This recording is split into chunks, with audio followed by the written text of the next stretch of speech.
ठीक है ना। नमस्कार दोस्तों, मैं भी और वाजपेयी आप सबका एक बार फिर स्वागत करता हूं UP regular classes online platform में। और जो हमने हिस्ट्री में, जियोग्राफी में या यूपी में एक सीरीज़ शुरू की है यूपी स्पेशल में, उस सीरीज़ में ये जियोग्राफी का सेगमेंट होगा। यदि आप चैनल पर नए हैं तो वीडियो को अंत तक देखिएगा। वीडियो अच्छा लगे तो चैनल को सब्सक्राइब करिएगा, वीडियो को लाइक करिएगा, दोस्तों को शेयर करिएगा। शुरू करते हैं।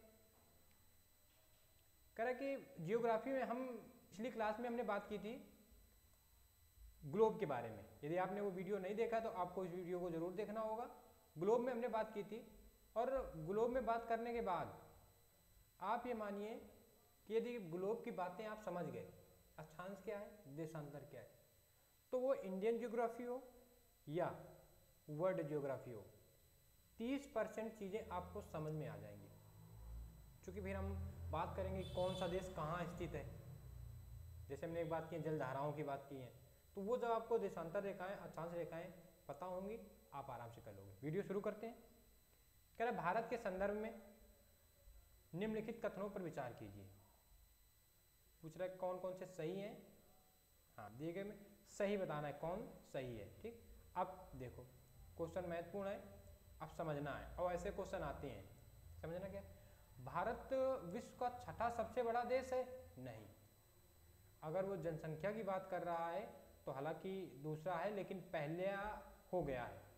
अगर आपने भी जनसंख्या आंकड़े देखे, हालांकि सरकार मानने के लिए तैयार नहीं है, लेकिन संस्था ने, एक फॉरेन की संस्था ने जारी कर दिया है कि नहीं, पहला है जनसंख्या में।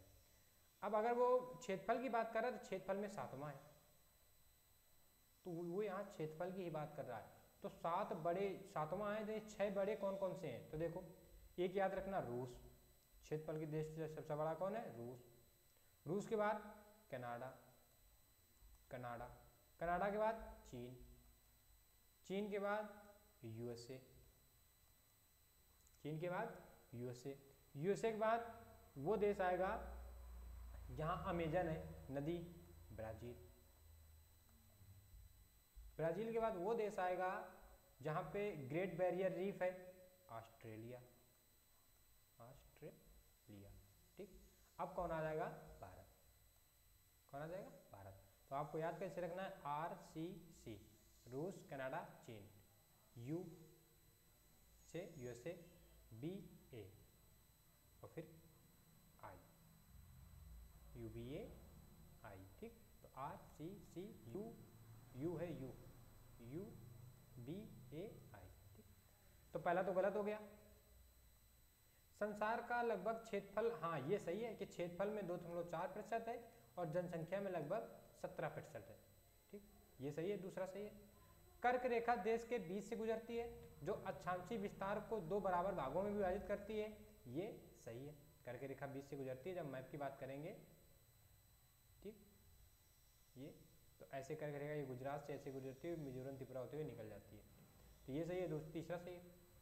कह रहा भारत पूरी तरह उष्णकटिबंधीय क्षेत्र में स्थित है, ये गलत है। चौथा गलत है, क्योंकि उष्णकटिबंधीय का क्षेत्र है 0 डिग्री अक्षांश से लेकर 30-35 डिग्री तक, ये उष्णकटिबंधीय है। इसके ऊपर शीतोष्णकटिबंधीय। ठीक, और भारत का अक्षांशीय विस्तार है कितना? 37.6, 8.4 से 37.6, यानी 30-35 से तो ऊपर चला गया ना, तो केवल उष्णकटिबंधीय कहाँ है? शीतोष्ण भी शामिल है, तो ये भी गलत हो जाएगा। तो सही कौन कौन से हैं? दूसरा और तीसरा सी नंबर। सारी बातें आपको राइट डाउन करनी है, आराम से वीडियो देखना है। Next question. क्वेश्चन ऐसे आते हैं, आप ये ना सोचिएगा कि ये बड़े बड़े क्वेश्चन है, क्वेश्चन ऐसे आते हैं, वनडे एग्जाम में क्वेश्चन आते हैं। कह रहा भारत विश्व का 5वां बड़ा देश है? नहीं। अभी हमने बात की जनसंख्या में दूसरा या पहला, और क्षेत्रफल में 7वां। यह स्थल के कुल क्षेत्रफल का लगभग 2.4% भाग अधिकृत किए, बिल्कुल सही। समूचा भारत उष्णकटिबंधीय में नहीं। कहाँ स्थित है समूचा भारत? कह 82.5 पूर्वी देशांतर का उपयोग मानक समय, बिल्कुल है। भारत का मानक समय 82.5 डिग्री जो इलाहाबाद के नैनी नामक स्थान से गुजरती है, उसको माना गया है। ठीक, और हमने बात की थी अक्षांश रेखाएं, देशांतर रेखाएं क्या होती हैं। अगले वीडियो में जब भारत की स्थिति और विस्तार की बात करेंगे तो उसमें मैप की बात करेंगे, तब आपको बताएंगे कि ये 5 राज्यों से गुजरती है। वो 5 राज्य कौन कौन से हैं देख लो। एक तो उत्तर प्रदेश, मध्य प्रदेश, मध्य प्रदेश से अलग हुआ छत्तीसगढ़। एक वो राज्य जहाँ कलिंग तट या कलिंग युद्ध हुआ, उड़ीसा। एक वो राज्य जहाँ के विशाखापट्टनम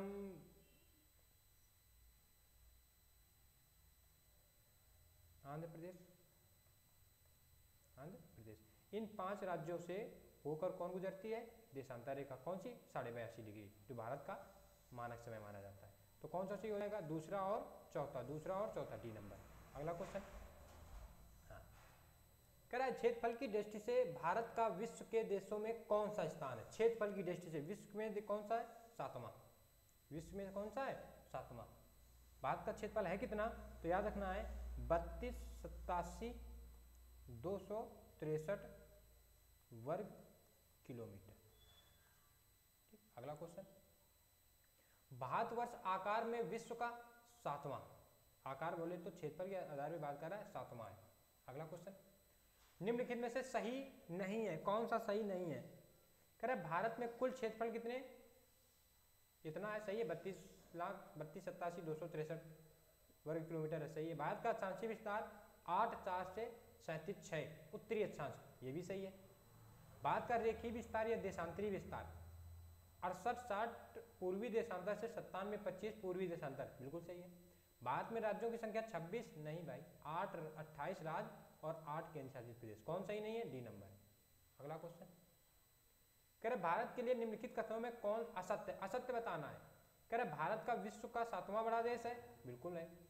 भारत की जनसंख्या विश्व का दूसरा राष्ट्र है, बिल्कुल है इसके हिसाब से।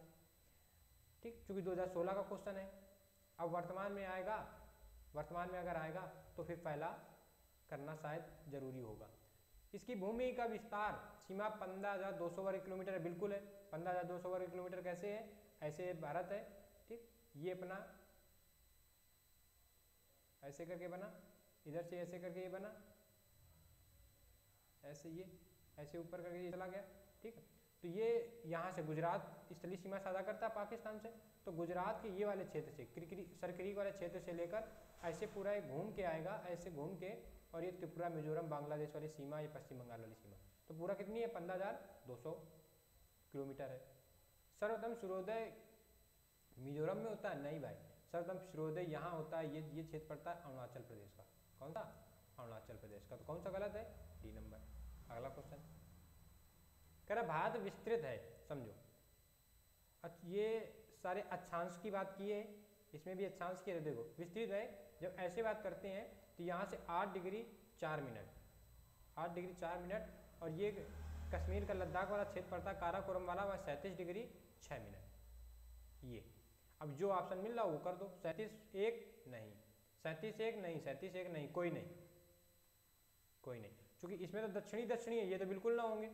ठीक, इसमें क्या 8,28, 8,28 नहीं, 8,4, 8,4, डी नंबर। अगला क्वेश्चन, सिक्किम से गुजरने वाला अक्षांश निम्नलिखित में से किस एक से होकर गुजरेगा? जब आप मैप बनाना सीखोगे तो आपको ये पता होगा कि जो सिक्किम का क्षेत्र है वो राजस्थान के थार के मरुस्थल, जो थार का मरुस्थल ऐसे बनता है, ये हमने ऐसे हल्का सा मैप बनाने की कोशिश की और ऐसे ये कर दी, ऐसे जाता है, ये जो ऐसे क्षेत्र एक देखा होगा मैप में आपने, ऐसे एक क्षेत्र बनता है, ये थार का मरुस्थल। इसी के समांतर कौन है? इसी के सामने है सिक्किम। तो कहाँ से गुजरेगी? राजस्थान से गुजरेगी। ठीक, वैसे थार का मरुस्थल लेगा, लेकिन उसने राज्य दे दिया तो बहुत बढ़िया।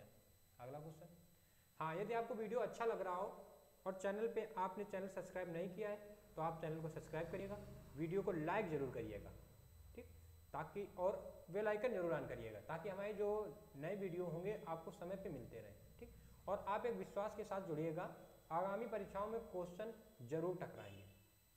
अगला क्वेश्चन, कर्क रेखा किस राज्य से होकर गुजरती है? कर्क रेखा भारत के 8 राज्यों से गुजरती है। ठीक, कर्क रेखा कहते किसको है? तो 23.5 डिग्री उत्तरी अक्षांश को, 23.5 डिग्री उत्तरी अक्षांश को क्या कहते हैं? कर्क रेखा कहते हैं। ये कितने राज्यों से गुजरती है? 8 राज्यों से। अब देखो हमने ये बनाने की कोशिश की है थोड़ा सा मैप, ये है गुजरात का क्षेत्र, ठीक, और ऐसे करके इसको हम बना दें ऐसे, बस इतना ही पर्याप्त। ये गुजरात से चलती है ऐसे, गुजरात राजस्थान, गुजरात, राजस्थान, मध्य प्रदेश, छत्तीसगढ़, झारखंड, बंगाल, मिजोरम, त्रिपुरा। ये वाला क्षेत्र त्रिपुरा का, ठीक। त्रिपुरा इधर, ये त्रिपुरा फिर मिजोरम, त्रिपुरा फिर मिजोरम। तो बस 8 राज्य कितने हो गए? गुजरात, राजस्थान, मध्य प्रदेश, छत्तीसगढ़, 1 2 3 4 4, छत्तीसगढ़ के बाद झारखंड, बंगाल, त्रिपुरा। त्रिपुरा पर पड़ेगा, याद रखना है, क्योंकि बांग्लादेश से 3 ओर से घिरा त्रिपुरा। फिर मिजोरम, मिजोरम। ये कभी कभी उत्तर पूरब से पश्चिम या पश्चिम से पूरब का क्रम पूछ लेगा। पूरब से पश्चिम पूछेगा तो आपको ये मिजोरम से बताना होगा इधर की तरफ, और अगर पश्चिम से पूरब पूछेगा तो गुजरात से क्रम बताना होगा। तो ये 8 राज्यों से गुजरती है 23.5 डिग्री उत्तरी अक्षांश, ठीक। सबसे ज़्यादा विस्तार कहाँ है? तो सबसे ज़्यादा विस्तार है मध्य प्रदेश में ज़्यादा। सबसे कम कहाँ है? तो राजस्थान में कम। अगला क्वेश्चन, कर्क रेखा निम्न में से किस राज्य से होकर गुजरती है? देखो गुजरात से गुजरती है, उत्तर प्रदेश से नहीं गुजरती, छत्तीसगढ़ गुजरती है, झारखंड से गुजरती है। तो 1 2 4, 1 2 4 किसमें? ये नंबर। अगला क्वेश्चन, कर्क रेखा गुजरती है, उसी 8 है, अब 8 में फुटकर फुटकर पूछेगा। मध्य प्रदेश से गुजरती है, त्रिपुरा से भी गुजरती है, मिजोरम से गुजरती है, सभी से गुजरती है, डी नंबर। कितने भारतीय प्रदेशों से होकर कर्क रेखा जो करती है? 8 प्रदेशों से। अगला क्वेश्चन, भारत का एक राज्य जिसे होकर कर्क रेखा ही से क्वेश्चन इतने बार आए हैं, आपको उतने याद रखना, उसी सारे क्वेश्चन बन रहे हैं। जहाँ से गुजरती है, कहाँ से गुजरती है? तो झारखंड से, झारखंड से। अगला क्वेश्चन, निम्नलिखित में से किस राज्य से कर्क रेखा नहीं गुजरती? अभी तक पूछ रहा था कहाँ से गुजरती है, कहाँ से नहीं गुजरती। तो देखो भाई, त्रिपुरा से गुजर रही है, छत्तीसगढ़ से गुजर रही है, मिजोरम से गुजर रही है, कहाँ से नहीं गुजर रही? मणिपुर से। और हाँ, मणिपुर का मामला तो आपको पता ही होगा, कुकी जनजात और मैतेई जनजात का, जो कुछ समय पहले महिलाओं के साथ जो शोषण वाला वीडियो आया था, वो मामला थोड़ा सा और बढ़ रहा है, ठीक। बात शुरू करते हैं। ये कौन सा महत्वपूर्ण अक्षांश भारत को 2 बराबर भागों में बांटता है? तो भारत को 2 बराबर भागों में बांटता है 23.5 डिग्री, 23.5 डिग्री, 23 डिग्री, ठीक। ये मिनट है तो मिनट का आधा 30 ही होगा, यह सोचना कि आधा के 50 कर दें। मिनट है तो मिनट का आधा 30 होगा। अब ये है कौन सा? तो ये उत्तरी। कौन सा? उत्तरी। तो देखो 23.5 डिग्री, ये तो दक्षिणी होगा नहीं। 33, 33.5 उत्तरी नहीं भाई, कौन सा? 23.5 उत्तरी, डी नंबर। अगला क्वेश्चन, जून माह में निम्न स्थानों में से कहां पर दिन की अवधि अधिकतम होगी? अब समझना है आपको, कठिन क्वेश्चन नहीं है। आपको लग रहा होगा कि ऐसे क्वेश्चन रटने नहीं है, आपको समझना है कि जून में उत्तर भारत में गर्मी हो रही है और कर्क रेखा पे सूर्य कब लंबवत चमकता है? 21 जून को। तो कर्क रेखा का या उत्तरी गोलार्ध का सबसे बड़ा दिन कब होगा? 21 जून को।